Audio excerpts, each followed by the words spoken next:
Արվեստը սուտ է, որը օգնում է հասկանալ ճշմարտությունը, ասել է Պաբլո Պիկասոն։ Բարև ձեզ, եթերում ռելևանտ ոդքասթն է եւ իմ հյուրն այսօր քանդակագործ, նկարիչ Արման Նուրն է։ Բարև ձեզ, Արման։ Բարև ձեզ։ Ընտրություններից հետո սա առաջին թողարկումն է եւ դուք առաջին մարդն եք, ում հարցնելու եմ, ինչ տրամադրություններ կան ընտրություններից հետո, ընդհանրապես դուք շատերի նման դեպրեսիայի մեջ եք, թե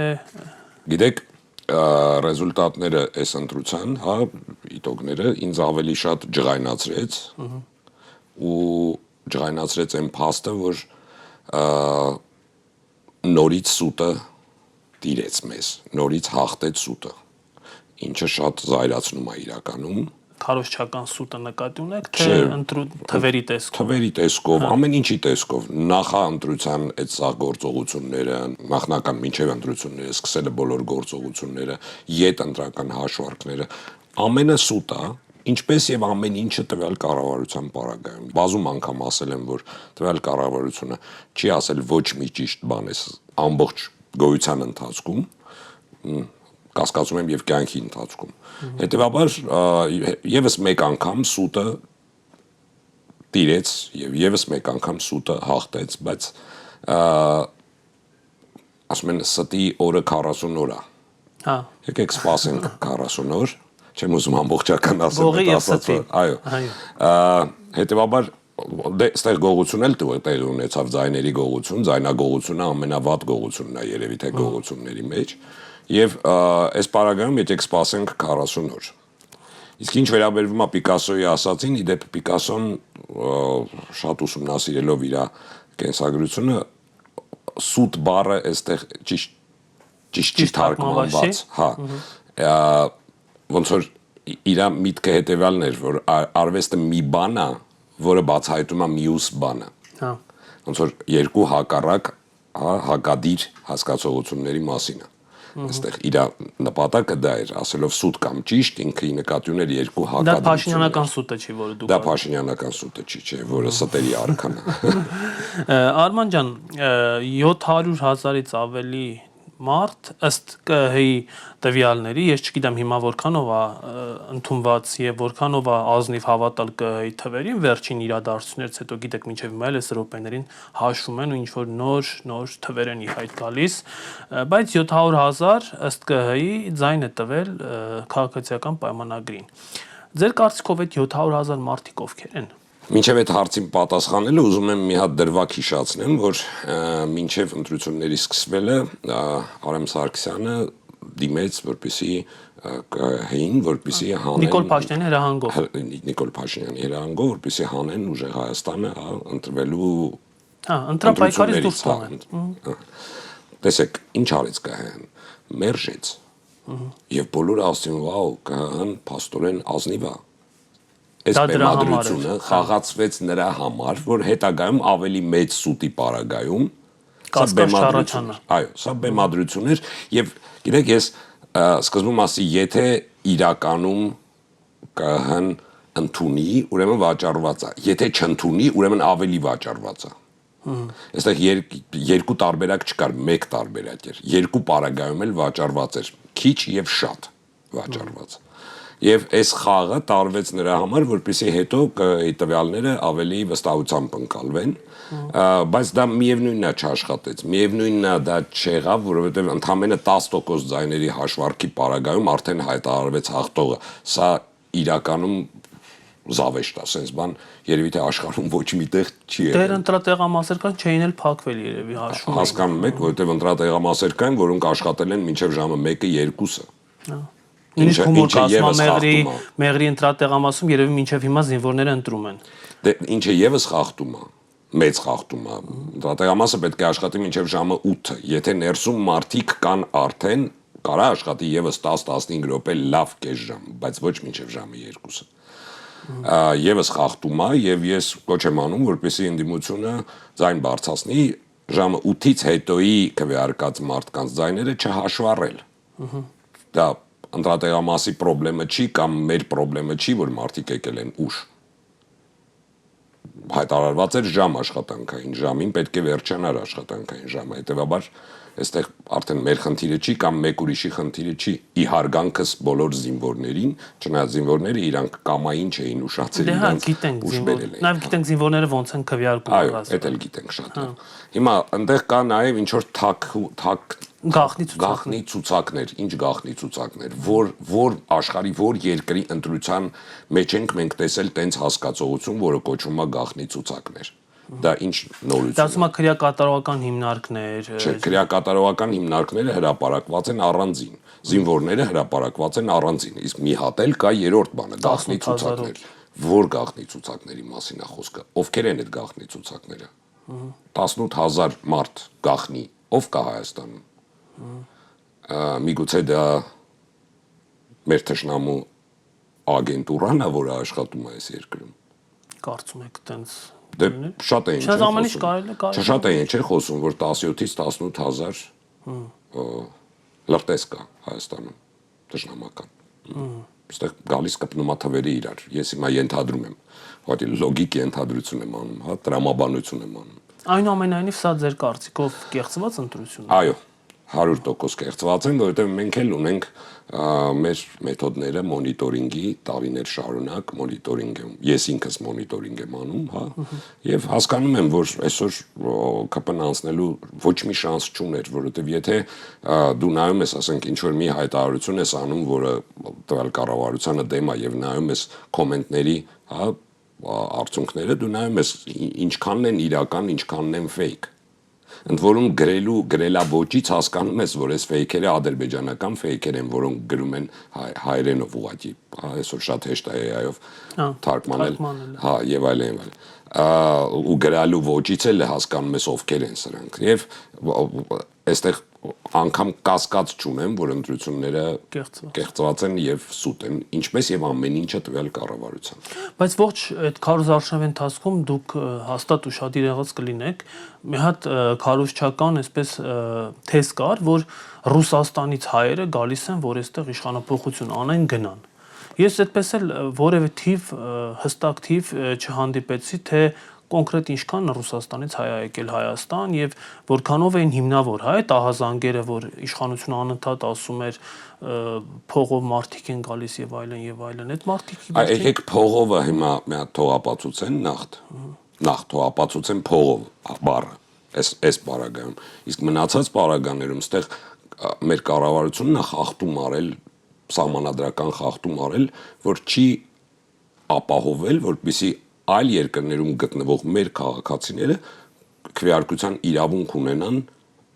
իրանց երկրներում, որտեղ որ հիմա իրանք գտնվում են դեսպանատներում, դա միշտ եղել է եւ դա օրինական է, դա սահմանադրության օրենք է, որ դու չպետք է խափանես ընտրության իրավունքը, մարդը այս պահին աշխատում է դրսում։ Ինչ կապ ունի որտեղ ապրում։ Հա, բայց քաղաքացի է, ինքը իրավունք ունի, ընտրելու իրավունք ունի։ Այդ իսկ պատճառով շատ մարդիկ եւ ոչ միայն Ռուսաստանից, Միացյալ Նահանգներից, Եվրոպայից, ես գիտեմ շատ մարդիկ, որոնք գալիս էին, որպեսզի իրանց ընտրությունը կատարեն, իրանց քաղաքացիական պարտքը կատարեն։ Բայց Եվրոպայինը խնդրահարույց չէին համարում, այ հենց Ռուսաստանի հայը ոնց որ էս դեմոնիզացված։ Դե գիտեք, 1 միլիոնից ավել Ռուսաստանում հայ ունենք, ինչի է դեմոնիզացված։ Մեր ազգն է սա, մեր քաղաքացին է։ Մեր Հայաստանի Հանրապետության քաղաքացին է, որ ապրում է այսօր Ռուսաստանում լինելով, մնալով Հայաստանի Հանրապետության քաղաքացի։ Ինչ օրինախախտում կա, եթե ինքը վերակացել եկել է իր ընտրությունը կատարելու համար։ Ապահովեիք, թող տեղում ընտրություն անեին։ Իրանք էլ չէին գա այդ դեպքում։ Ես մի տեսանյութ տեսա, երբ որ պատրաստվում էի մեր զրույցին, որոշ ժամանակ առաջվա ձեր կողմից հրապարակված, ձեր կողմից չէ, դուք եք խոսում, եւ դուք ձեր աջակցությունը հայտնեցիք հայ առաքելական եկեղեցուն եւ վեհապար հայրապետին, եկեղեցու դիմաց կանգնած խոսում էիք։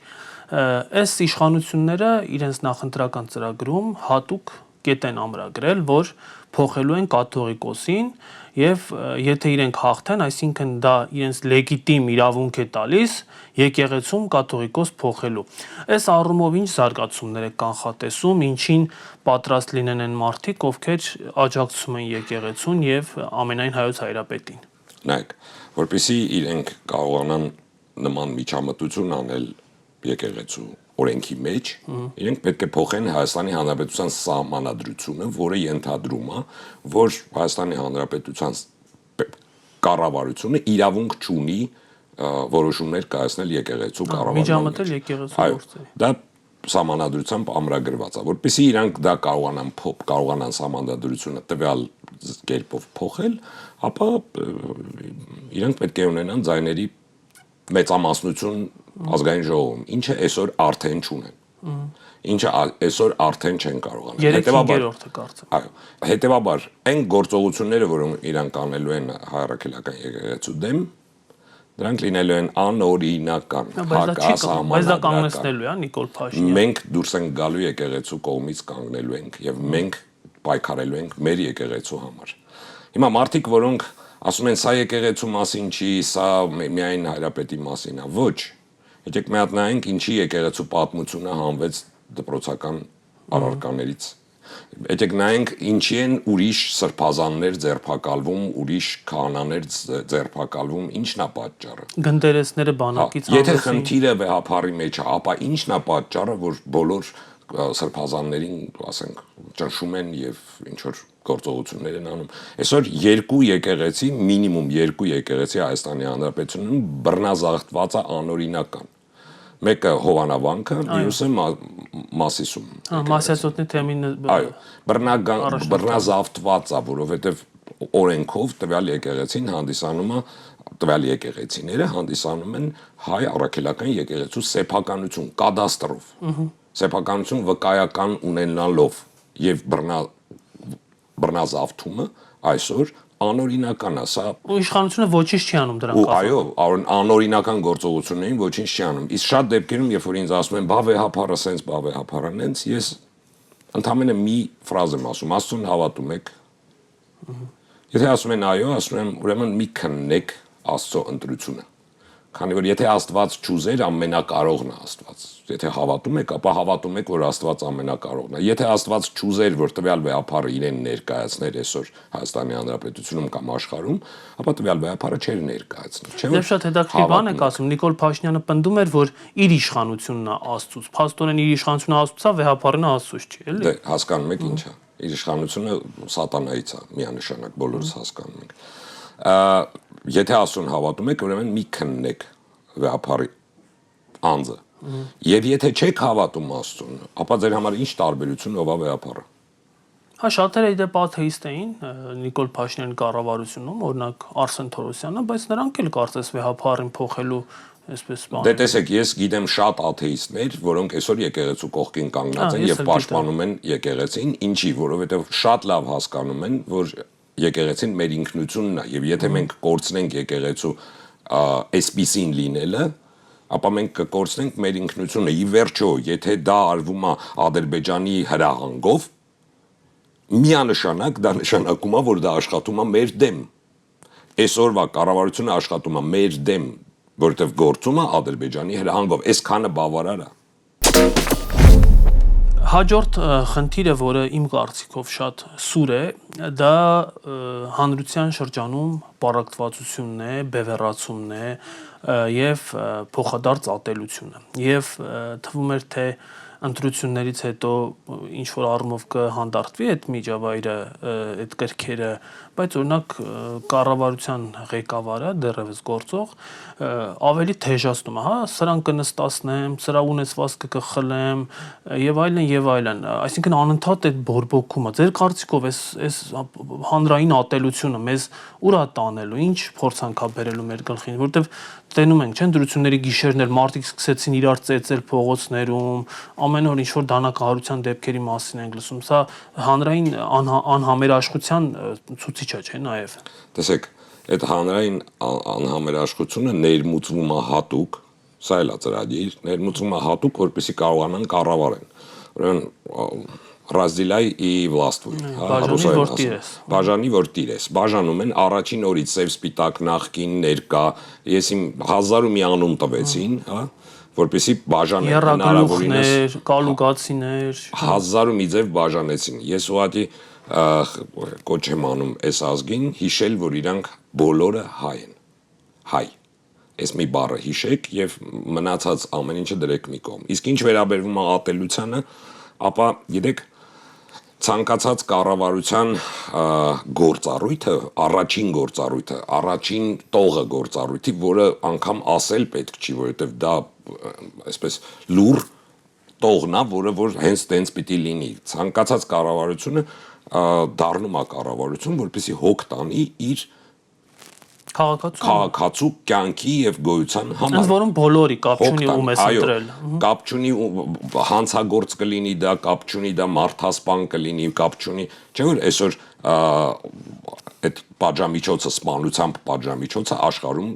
հիմնականում հանված է։ Հետևաբար անգամ եթե անգամ վերջին մարտն է, ես չգիտեմ, ով է պետությունը պարտավոր է հոգ տանի իր մասին։ Պետությունը պարտավոր է դաստիարակի։ Մի պետություն, որը հայտարարում է ինչի՞ չէ զոհվել, մի պետություն, որը բացահայտ դա կարար հայտարարեր քո թշնամի պետության ղեկավարը։ Դա տենց բան կարար ասել, էնել դա անգամ այդ պարագայում չի ասում։ Դե այսօր լրագրողին ասում, ուրախ եմ, որ ողջ առ։ Ոնց որ Նիկոլ Փաշինյանը մար տարօրինակ է, որ մարդիկ լինում են նաև ողջ։ Հասկանում ես, դու հասկանում ես այդ մարդու մեջի մաղձը ու ատելությունը ինչքան է։ Մեր բոլորի նկատմամբ, ամբողջ այս ազգի նկատմամբ, ամբողջ այս ժողովրդի նկատմամբ ինչքան է ատելությունը։ Ինչքան էլ ուզում է այդ սրտիկները ցույց տա, ախր սերը ցույց տալով չի։ Եթե այդ մարդը ասում է ինչի՞ չէ զոհ է իր քաղաքացիներին, ես մի կողմ եմ դնում, որ անձամբ ինձ էլ է ասվել։ Տենց բան։ Անհատապես թե անհատապես, չէ, հանրային։ Պապոյանը հայտարարեց նուռ ինչի չի զոհվել։ Ճիշտ է։ Հասկանում ես, ես պատասխանեցի, ես իմ պատասխանը տվեցի եւ փակվեց թեման։ Ես իմ պատասխանը տվեցի, որ ես ծառայել եմ 2 տարի բանակում, իսկ դու։ Ես քարորյա պատերազմին եմ մասնակցել, իսկ դու։ Բայց պատերազմ հո չեն գնում զոհվելու, գնում են կանգնելու, կռվելու, հաղթելու։ Ինձ հարց է ծագում, ինչի դուք ինքներդ ձեզ գլխից չեք խփել։ Այս երկիրը տանուլ տալուց հետո։ Ինչի դուք ինքներդ ձեզ գլխից չեք խփել։ Այս հարցն է։ Իմ մոտ էլ այս հարցն է հակառակս առաջանում իրենց նկատմամբ, որովհետև ես որպես ժողովրդի ներկայացուցիչ պարտավոր չեմ հոգ տանել իմ կառավարության մասին, ես կարող եմ այդ բանը ասել, իսկ ինքը ոչ, կառավարությունը չի կարող իր ժողովրդին Դինք ամեն ինչ պետք է անի, որ քաղաքացին չզոհվի, ճիշտ հակառակը։ Միանշանակ, հասկանում եք, ստեղ արդեն էլ հարց չի մնում, ստեղ մի քիչ ուղեղ ունեցող մարդու համար վերջ, այս պետությունը, այս կառավարությունը իրավունք չունի գործել, եթե նման հայտարարություն անող կառավարությունը իրավունք չունի գոյություն ունենալ։ Իրենց աջակիցներից մեկն էլ երեք խղճուկ էր անվանում ընդդիմության համար քվեարկածներին եւ դատախազությունը ոչ մի արձագանք, ոչ մի քրեական գործ, բայց հիմա եթե մի հատ ընդդիմադիր մեկը ինչ որ մի հատ իշխանամետ մարդու բան ասել, արդեն 100 անգամ ձերբակալել էին։ Երկակի ստանդարտներ, եռյակի եւ քառյակի ստանդարտներ են գործում այս երկրում եւ մեղադրելի չի, որ շատ մարդիկ իհարկե ուղեղի այդ ծալքերի քանակը չունեն, որպեսզի սա կարողանան վերլուծեն եւ հասկանան, եւ դա նորմալ է, պարտավոր չի մարդը ունենալ, բոլոր մարդիկ պարտավոր չեն խելացի լինել, կարդացած լինել, գիտակ լինել։ Գիտեք, մեր մանկությունում հետեւյալն էր, երբ որ մի անգետ չսովորած, կրթություն չստացած գյուղացի, բայց շատ լավ մարդ, երբ որ իրան հարց էր տալի, ինչ որ կարևոր պետական հարցեր էիր տալի ձողում։ Ինքը ասում էր, բալես, ես հասարակ գյուղացի մարդ եմ։ Այդ իմ խելքի բանը չի։ Դուք գրագետներով գնացեք որոշեք։ Ես իմ խելքի բանը չի։ Այսօր այդ նույն մարդիկ, որոնք որ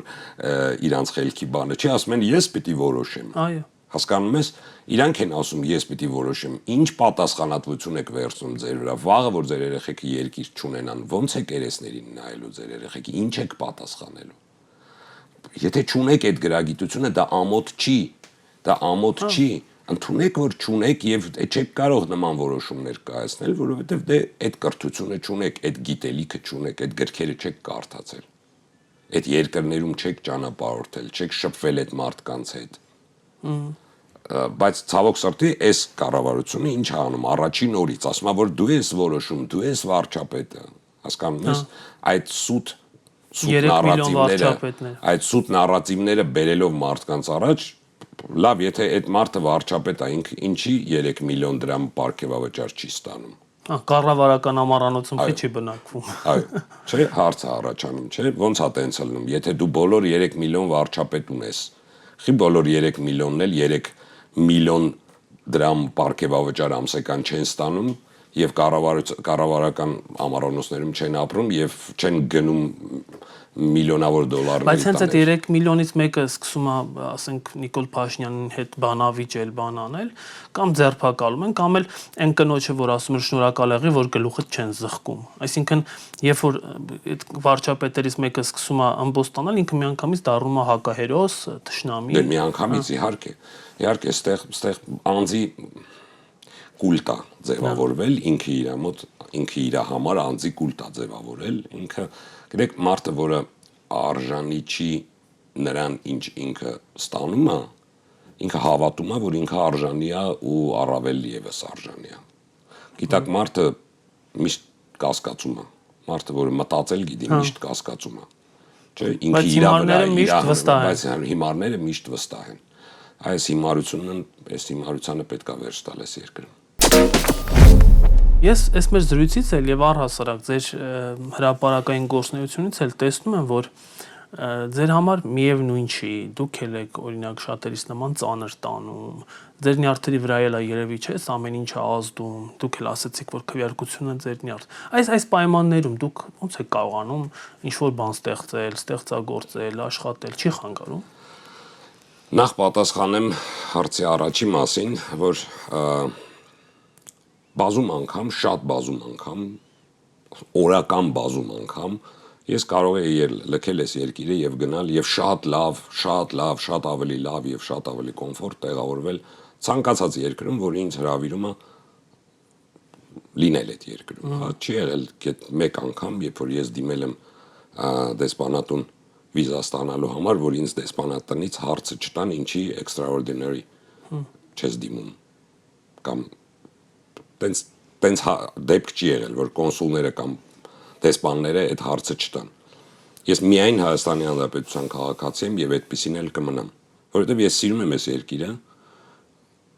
ու չեմ ուզում գնալ այս երկրից։ Ես ուզում եմ ապրել այս երկրում, հասկանում եք։ Դա ուղղակի սեր է, որը անբացատրելի է եւ անհիմնավորված եւ անօգուտ։ Օգուտի համար չի դա երբևէ։ Ես Հայաստանից ոչ մի օգուտ չունեմ։ Ես Հայաստանի Հանրապետությունում գումար չեմ վաստակում։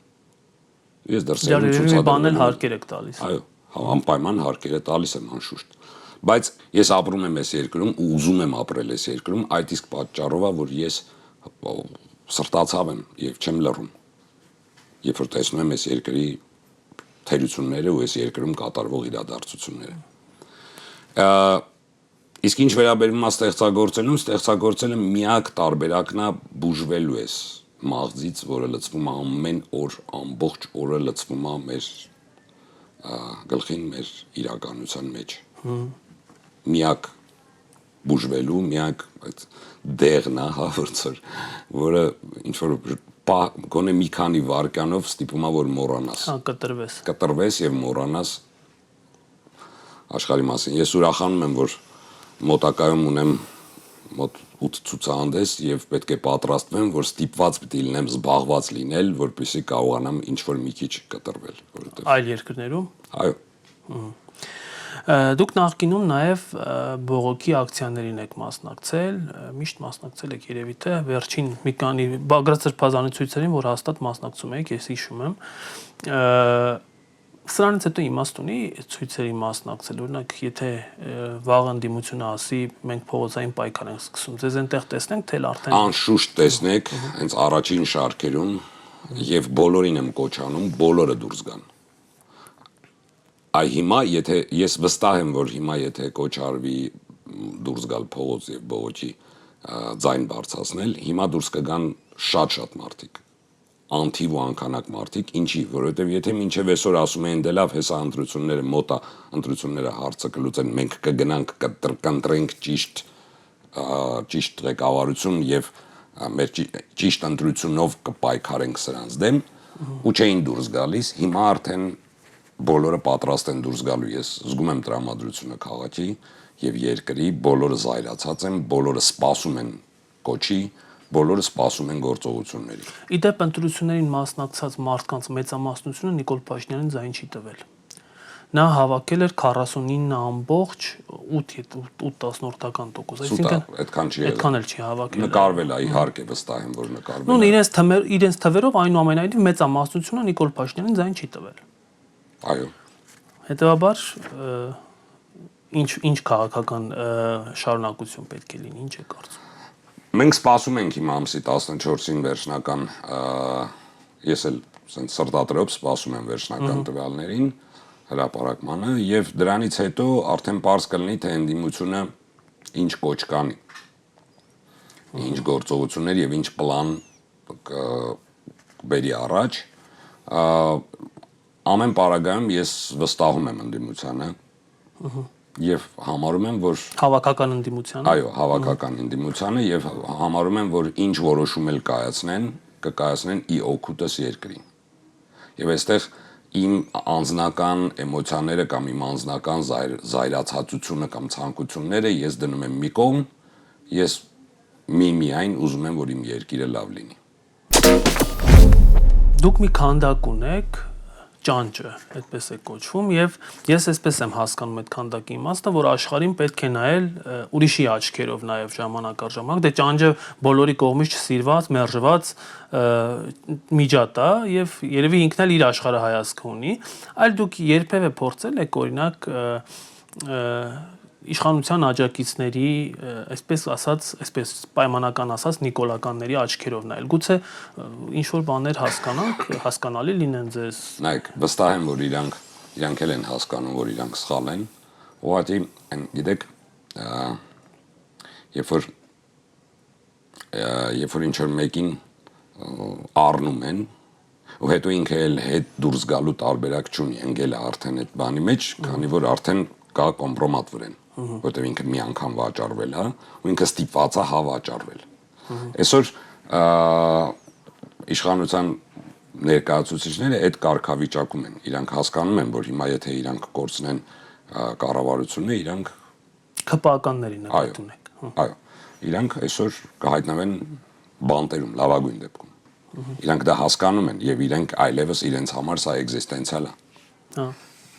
Այս լինել չլինելու ես մեկի վերջի վիդեոներից մեկում ասի, եթե իրանց համար իրանց լինել չլինելու հարցն է, մեր համար այս երկրի լինել չլինելու հարցն է, երկու կողմից էլ էգզիստենցիալ խնդիր է դրված, ուղղակի մի դեպքում դա երկրի լինել չլինելու մասին է, մյուս դեպքում դա անձերի լինել չլինելու մասին է։ Այստեղ պետք է հասկանալ, թե որն է ավելի կարևոր, իհարկե հասկանալի է, ինձ թվում է բացատրելու կարիք չկա։ Բայց ինչ որ վերաբերվում է ճանճին, ինձ էլի են այս հարցը տվել, որ արդյոք կարելի է թշնամու աչքերով նայել եւ սիրել թշնամուն, ելնումատում ես եւ այլն։ Դե նիկոլականներն կարծում եմ չեք ատում, մեր հայրենակիցներն են ամեն։ Չէ, ատում եմ։ Ատում եք։ Գիտեք, հայրենակիցներ լինում է թշնամի։ Իսկ թշնամիներին ես ատում եմ։ Ասում են Աստված քարոզել է սիրել, դու Աստվածապաշտ ես։ Աստված ինքն է սիրում։ Աստված ինքն է պարտավոր սիրել։ Ես մարդ եմ, թերի եմ։ Ես կատարյալ չեմ, ես Աստված չեմ, այնպես որ ես կարողանում եմ ատել եւ ես իրավունք ունեմ ատելու։ Սա իմ մեղքն է, այո, ընդունում եմ, սա իմ մեղքն է, բայց ես մարդ եմ։ Էմոցիաներով։ Մեղավոր մարդ եմ։ Եվ ճանճի գաղափարախոսությունը ասվում էր այն պարագայում պետք է նայես եւ սիրես քո ատելին, երբ որ այդ ատելությունը խանգարում է քեզ ապրել եւ դու ուզում ես հրաժարվել այդ ատելությունից։ Հասկանում ես, այսինքն միայն այդ պարագայում դու այդ բանաձևը կարող ես կիրառել, ճանճի բանաձևը կարող ես կիրառել եւ դարձնել քո ատելությունը սեր։ Բայց երբ որ դու չես ուզում այդ ատելությունից հրաժարվել եւ ինքը չի խանգարում քեզ, մի բան էլ քեզ ուժ է տալիս, որ դու գործես, խթանիչ ուժ է դառնում, որ դու գործես, այդ դեպքում ճանճի ինչ կապ ունի։ Ինչ տեղի կունենա, եթե Հայաստան ինչ որ թվով ադրբեջանցիներ կան։ Ես դա ասել եմ բազում անգամ, ես վստահ եմ, որ Հայաստան չեն գալու մեր ու մանուկ, չեն գալու ուսանողներ եւ տատիկ-պապիկներ, ադրբեջանցի գալու են զորք, կոնկրետ զորք, բանտարկյալներ, բանտերը դատարկվելու են Ադրբեջանի Հայաստան դեպի, ինչի համար, ինչի է պետք, ուղղակի տրամաբանություն, հա, եթե մենք ունենայինք այդ շանսը, Ադրբեջանը տեղափոխել 300,000 հայ։ Մենք ում կտեղափոխեինք այնտեղ։ Մեր գիտական պոտենցիալը կտեղափոխեինք, թե մեր երիտասարդությանը կտեղափոխեինք, թե ում կտեղափոխեինք։ Պարզա չէ, որ կտեղափոխեինք ամենավերջը, որը մեզ պետք չի։ Չէ, ինչի համար բանտեր պահենք, ինչի համար պետությունը բյուջետից փող հատկացնի ամեն ամիս բանտը պահելու համար։ Հենակ ազատվի թշնամու երկիր, կազատի ուղղակի կդատարկի դա թշնամու երկիր։ Իսկ դա 300,000-անոց զորք է, որը այսուհետ լինելու է Հայաստանում։ Եվ ես ուղղակի սցենարը նկարագրեցի, պարզա որ իրենք լավ չեն պահելու, պարզա որ մեր տղեկը ես էլ ընդ որում պատժելու ենք եւ պարզա որ դա լեգիտիմ իրավունք է տալու Ադրբեջանի կառավարությանը միջազգային իրավունք է տալու զորքով մտնել Հայաստան եւ պաշտպանել իր քաղաքացիներին։ Վերջ, այստեղ Հայաստանը վերջանում է։ Այս կետը վերջի կետն է Հայաստանի։ Դրանից հետո էլ Հայաստան չունենք մենք։ Ինչ մտահոգություններ ունեք առհասարակ մոտակա 5 տարվա հետ կապված, որովհետև շատ վտանգներ կան, նաև մի մասը իրոք ռեալ վտանգներ, բայց այնուամենայնիվ ձեզ ամենաշատը մտահոգող հարցը ո՞րն է այսօր մոտակա այդ 5 տարում ինչ վտանգ կա մեր գլխին կախված։ Մեր անգամ 5 տարի սպասելու, եթե սեն շարունակվեց, մենք 5 տարի էլ գոյություն չենք ունենա։ Վտանգը Հայաստանը կորցնելն է։ Վտանգը այս երկիրը կորցնելն է, վտանգը եւ ոչ թե պետականությունը կորցնել, այլ առհասարակ երկիրը կորցնելու մասին է խոսքը։ Բնաջնջվել, դրա մասին է խոսքը։ Այդ վտանգի առաջ ենք կանգնած եւ այստեղ պարզա որ շատ մտահոգված եմ եւ բոլորս ենք մտահոգված։ Անկամ այդ պարագայում ես ինչ չեմ դիտարկում, որ կարող է գնամ այս երկրից։ Անկամ այդ պարագայում ես պատրաստ եմ մնալ եւ զոհվել այս երկրում։ Բայց դրա հետ մեկտեղ ես պետք է հասկանամ ինչ կարող եմ ես անել, որպեսզի դա տեղի չունենա։ Ինչ կարող եմ ես ինքս անել։ Հա, չգիտեմ, վերցնել ինչ որ մի բան գնալ, մի բան անել, տենց։ Այսինքն անդադ միտքս աշխատում է այդ ուղղությամբ եւ ես հույս ունեմ, որ Աստված սիրում է այս երկիրը եւ ինչ որ մի բան կփոխի։ Ես այդ հույսը ունեմ եւ ընտրություններից առհասարակ աղոթում եմ ամեն օր, բայց ընտրություններից առաջ շատ երկար եւ խոր աղոթքների մեջ էի եւ գիտեք ես ինձ որ ասում են դու հավատացյալ ես ասում եմ ես վստահ եմ։ Ոչ թե հավատում եմ կամ չեմ հավատում, այլ վստահ եմ գոյության մեջ, հետեւաբար վստահ եմ, որ Աստված մեր կողմից է։ Հաղորդման այս հատվածում բլից հարցեր կկարդամ եւ խնդրեմ առաջինը ինչ մտքին գա դա պատասխանեք։ Եթե չլինեիք արվեստագետ, ինչ կլինեիք։ Բժիշկ։ Ներկայումս ով է ամենաշատը բացասական իմաստով ազդում ձեզ վրա։ Նյարդերի վրա էլի։ Նիկոլ Փաշինյանը։ Մեկ գործ, որը կուզենայիք դուք ստեղծած լինել։ Բոլոր այն գործերը, որ ես ուզել եմ ստեղծել, ես ստեղծել եմ ու ես գոհ եմ դրանով։ 3 բառով բնութագրեք այսօրվա Հայաստանը։ Ոնց խոսամ, որ ամբարո բառեր չօգտագործեմ։ Մի բանի մեջ ենք։ Հա, հասկացա։ Քաղաքականությունը կարող է ազդել արվեստի ազատության վրա։ Չէ, արվեստը ազատ է։ Բացարձակ ազատ։ Բացարձակ ազատ է։ Համենայն դեպս իմ մեջ։ Որն է ավելի ուժեղ, արվեստի թե քաղաքականության ազդեցությունը մարդկանց վրա։ Արվեստի, որովհետև արվեստի ազդեցությունը երկարատև է։ Պատմական փուլ։ Պատմական երկարատև է, իսկ այսօրվա որոշումները վաղը մոռացվում են։ Եթե հնարավորություն ունենայիք մեկ խորհուրդ տալ Հայաստանի ղեկավարներին, որը կլիներ։ Գնացեք։ Մշակույթը ազգային անվտանգության մաս համարում։ Կարող եմ մի հատ ճշտում անել։ Այո։ Գնացեք։ Հա, հասկացա։ Մշակույթը ազգային անվտանգության մաս համարում եք։ Անշուշտ համարում եմ եւ բազումս կիրառում եմ մշակույթը իբրև երկրի անվտանգություն։ Նիկոլ Փաշինյանին մեկ բառով ինչպես կբնութագրեք, բայց